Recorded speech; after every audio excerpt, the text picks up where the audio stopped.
하나님 말씀은 에스겔 44장 말씀입니다. 에스겔 44장 1절부터 31절까지 교독으로 봉독하겠습니다. 그가 나를 데리고 성소 동양한 바깥문에 돌아오시니 그 문이 닫히었더라.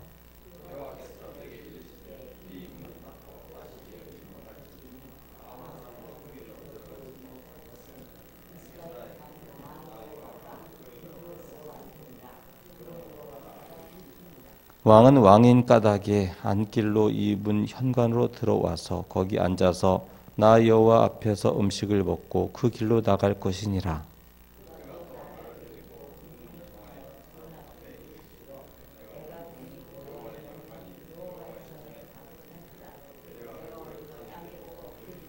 여호와께서 내게 이르시되 인자야 너는 전심으로 주목하여 내가 네게 말하는 바 여호와의 전의 모든 규례와 모든 율례를 귀로 듣고 또 전의 입구와 성소의 출구를 전심으로 주의하고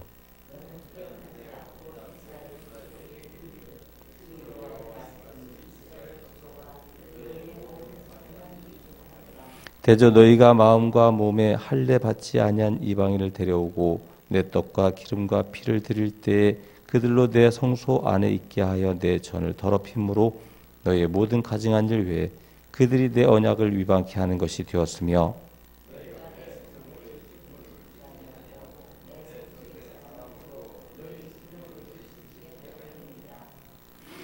나 주 여호와가 말하노라. 이스라엘 족속 중에 있는 이방인 중에 마음과 몸이 할례를 받지 아니한 이방인은 내 성소에 들어오지 못하리라.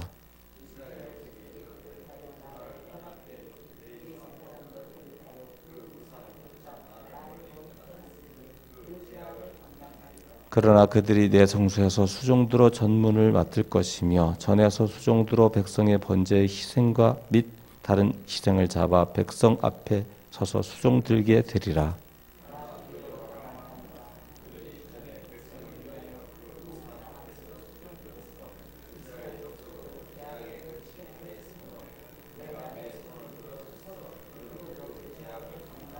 내게 가까이 나와 제사장의 직분을 행치 못하게 하며 또 내 성물꽃 지성물에 가까이 오지 못하게 하리니 그들이 자기의 수욕과 그 행한 바 가증한 일을 담당하리라.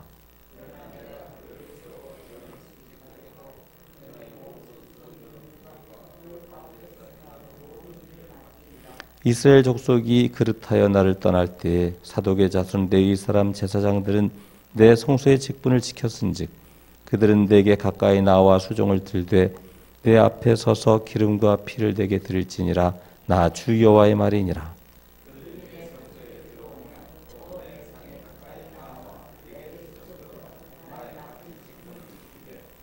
그들이 안뜰문에 들어올 때나 안뜰문과 전 안에서 수종들 때에는 양털 옷을 입지 말고 가는 배 옷을 입을 것이니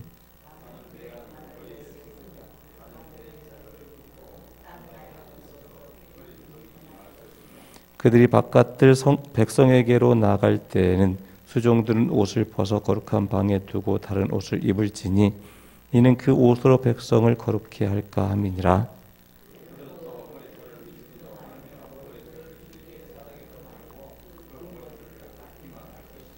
아무 제사장이 된지 안뜰에 들어갈 때에는 포도주를 마시지 말 것이며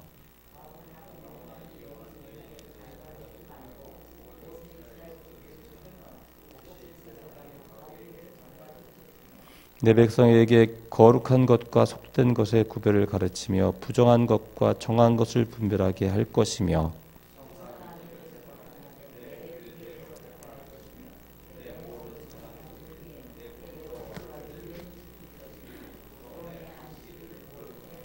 시체를 가까이하여 스스로 더럽히지 못할 것이로되 부모나 자녀나 형제나 시집가지 아니한 자매를 위하여는 더럽힐 수 있으며 성소에 수종 들려 하여 안뜰과 성소에 들어갈 때에는 속죄제를 드릴지니라. 나 주 여호와의 말이니라.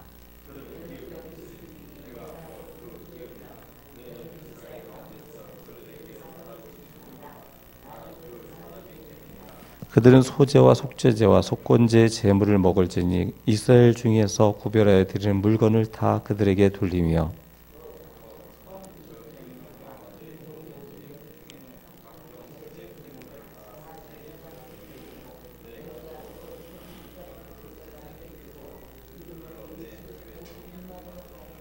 함께 읽겠습니다. 무릇새나 육축이에 스스로 죽은 것이나 찢긴 것은 다 제사장이 먹지 못할 것이니라. 아멘. 오늘 에스겔 44장 말씀은 성전에 제사를 섬기는 제사장들에 대해서 언급하고 있습니다. 먼저 이제 하나님의 그 출입하는 문, 동양한 문에 대해서 이제 말씀이 나와 있습니다.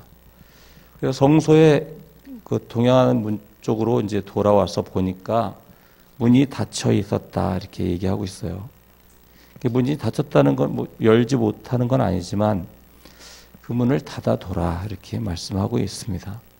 그래서 아무나 그곳에 들어오지 못하도록 이렇게 하라 이렇게 하는데 여기 들어오지 않는 게 중요한 것이 아니라 이제 닫아둔다라고 하는 이제 의미가 더 강한 것이죠. 그래서 하나님께서 그로 돌아오셔서 다시 나가지 않을 것이다 라고 하는 어떤 그런 약속의 말씀, 임마누엘의 약속의 말씀이라고 할 수 있습니다. 하나님은 우리와 항상 함께 하시고 세상 끝날까지 항상 함께 하시겠다 한 약속에 대해서 우리는 생각할 수 있는 그런 말씀이죠.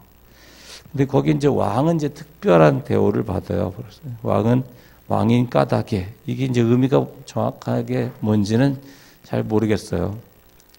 왜냐하면 하나님은 이제 사람을 계급으로 나눠서 보는 분이 아니고 다 하나님의 사랑하는 자녀로 보고 계시는데 그래서 이제 어떤 분들은 이제 이 에스겔 성전의 이 왕은 어떤 그런 그 이스라엘의 왕이 아니라 이제 다시 오실 주님, 그러니까 우리에게는 그러니까 이들에게는 이제 오셔야 되는 메시아가 아닌가 이렇게 또 이제 그래서 이제 예수 그리스도로 이제 이렇게 본다 이렇게 하는 분들도 있습니다. 하지만 정확한 거는 없어요.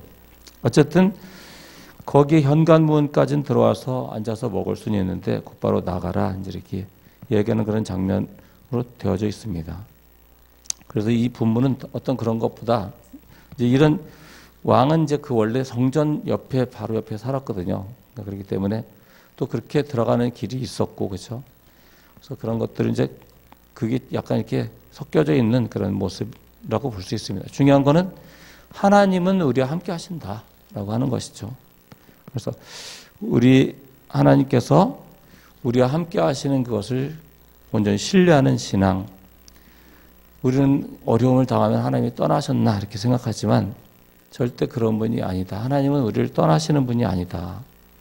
그러면 하나님은 무엇을 하고 계시는가 이런 고민을 가져야 되겠죠. 그죠?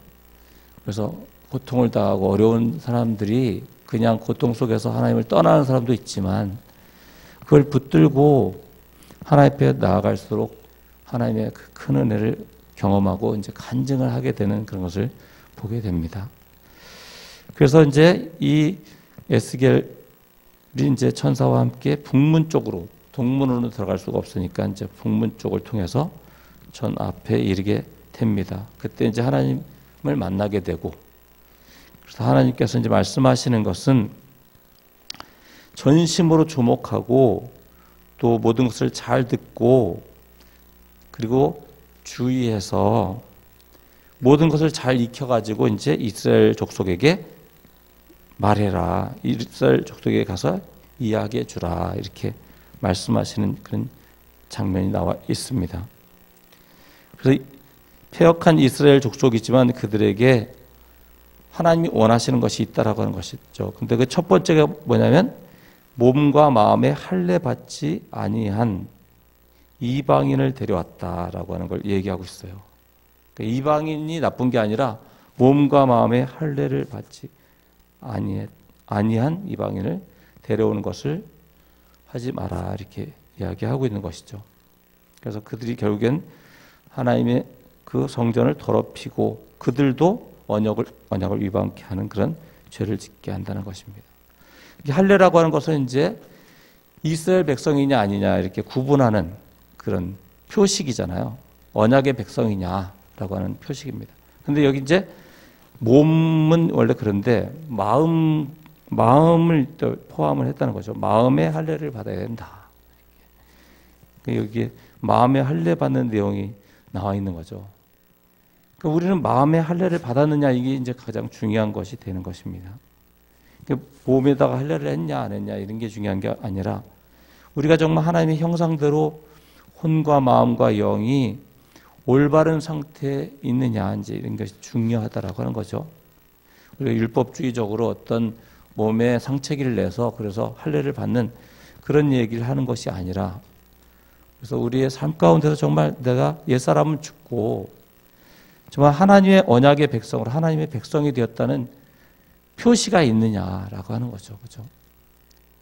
우리가 오늘 하루를 살아가면서 우리는 이제 이런 문제를 항상 깊이 생각을 해 봐야 됩니다. 그래서 우리 이방이라고 하는 건 사실은 이제 우상을 섬기는 어떤 그런 것과 연관이 돼 있어요. 이제 오늘 본문을 쭉 읽어보면 그런 게 더 강하게 나타납니다. 우상이라는 건 결과적으로는 우리가 계속 깊이 생각을 해야 되는 것입니다. 이거는. 그냥 우리가 누가 이렇게 이렇게 어떤 인형이라든지 어떤 그런 모습을 갖다 놓고 섬기는 그런 우상숭배는 하지 않겠죠. 기독교인들이. 그죠? 하지만 우리의 삶 가운데 정말 내가 하나님의 백성이라는 표식이 있느냐. 정말 하나님 때문에 고난당하고 하나님 때문에 내가 손해를 보면서 하나님 말씀을 지키는 그런 표식이 있느냐. 이제 그게 중요한 거겠죠. 내가 정말 뭐가 크리스찬이냐 내가 정말 하나님이 내 안에 계시는가 내 안에 그죠? 그걸 어떻게 나타낼 수 있는가 내가 믿음에 있는가 스스로 시험해 봐야 되는 거죠. 시험. 내가 믿음에 있는 그런 삶인지 그게 굉장히 중요한 것이죠. 교회로 왔다 갔다 하는 게 중요한 것이 아니라 정말 내가 뭐가 크리스찬이냐 나는 내가 생각하는 크리스찬이라는 게 뭐냐 분명한 정의가 필요합니다.